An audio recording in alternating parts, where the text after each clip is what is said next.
आपल्या लोकांची आपली वाहिनी एबीडी न्यूज मराठी।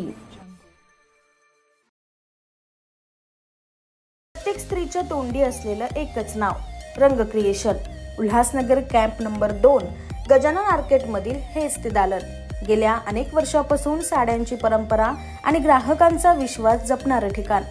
पैठणी, कांजीवरम, बनारसी, पेशवाई, फॅन्सी व प्रिंटेड साड्यांचा उत्तम दर्जा, सचोटी आणि स्टाईल हीच आमची ओळख। लग्न सराई असो व खास प्रसंग, साड्या, कुर्ती, घागरे, लग्नाचा बस्ता सगळं काही एकाच छताखाली, तेही होलसेल भावात। फक्त साड्याच नाहीत, shirt piece, pant piece, towel, टोपी, शाल, आहेराचे भरपूर पर्याय फक्त 100 रुपयापासून 20 ते 25 हजार पर्यंत।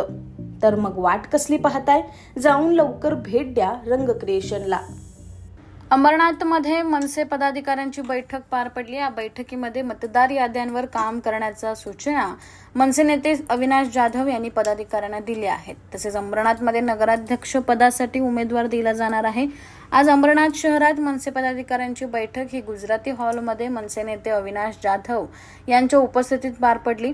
अंबरनाथ शहरात आरक्षण पडल्याने आज ही बैठक आयोजित केली आहे। या बैठकीत प्रत्येक प्रभागात एक कमिटी स्थापन करून त्याचा अहवाल हा मनसे प्रमुख राज ठाकरे यांच्याकडे देण्यात येणार आहे।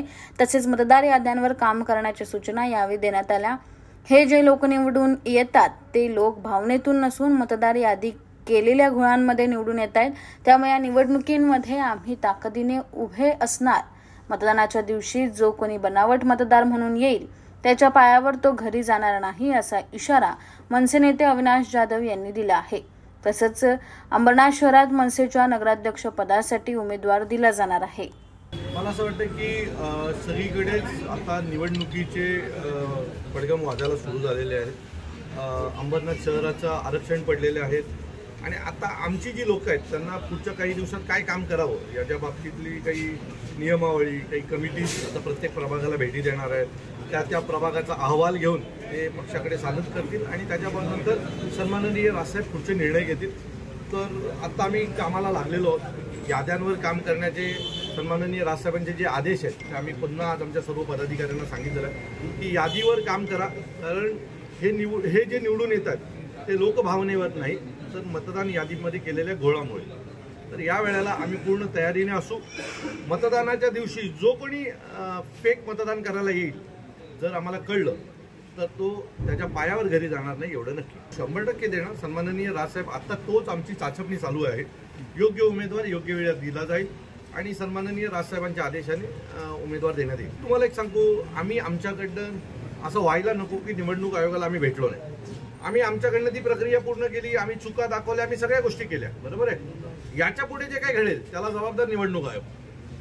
कारण आम्ही जर तुम्हाला सांगितल्याच्या नंतरही जर तुम्ही तुमचे डोळे बंद ठेवणार असाल तर ते डोळे कसे उघडायचे आम्हाला नीट माहिती आहे। आम्ही तुम्हाला सांगितलं होतं की इथं मतचोरी होती, हा बोगस मतदार आहे, याच्या वयात फरक आहे। आता 118 वर्षाचा माणूस जर मतदार केंद्रावर आला तो कसा जिवंत आहे पहिला विचारलं पाहिजे ना त्याला। सो या सगळ्या गोष्टी ज्या आहेत त्या चुकीच्या पद्धतीने चालू आहेत। निवडणूक आयोग आमच्यावर ही निवडणूक लादण्याचा प्रयत्न करते पण ती आम्ही लादून घेणार नाही। त्यांना जर असं वाटेल की जशी विधानसभा त्यांनी केली तशी येणाऱ्या महानगरपालिका, नगरपंचायत हे करायचा ते प्रयत्न करतील, तर तसं काही परिस्थिती आता या महाराष्ट्राची नाही। आम्ही जी काही वज्रमूठ सर्व पक्षांनी एकत्र तयार केले ती वज्रमूठ यांच्या तोंडावर पडल्याशिवाय राहणार। आपल्या शहरातील ताज्या घडामोडी पाहण्यासाठी आपल्या एबीडी न्यूज मराठी चॅनलला सबस्क्राईब करा आणि लाईक शेअर करून पहा शहरातील ताज्या घडामोडी थेट मोबाईलवर।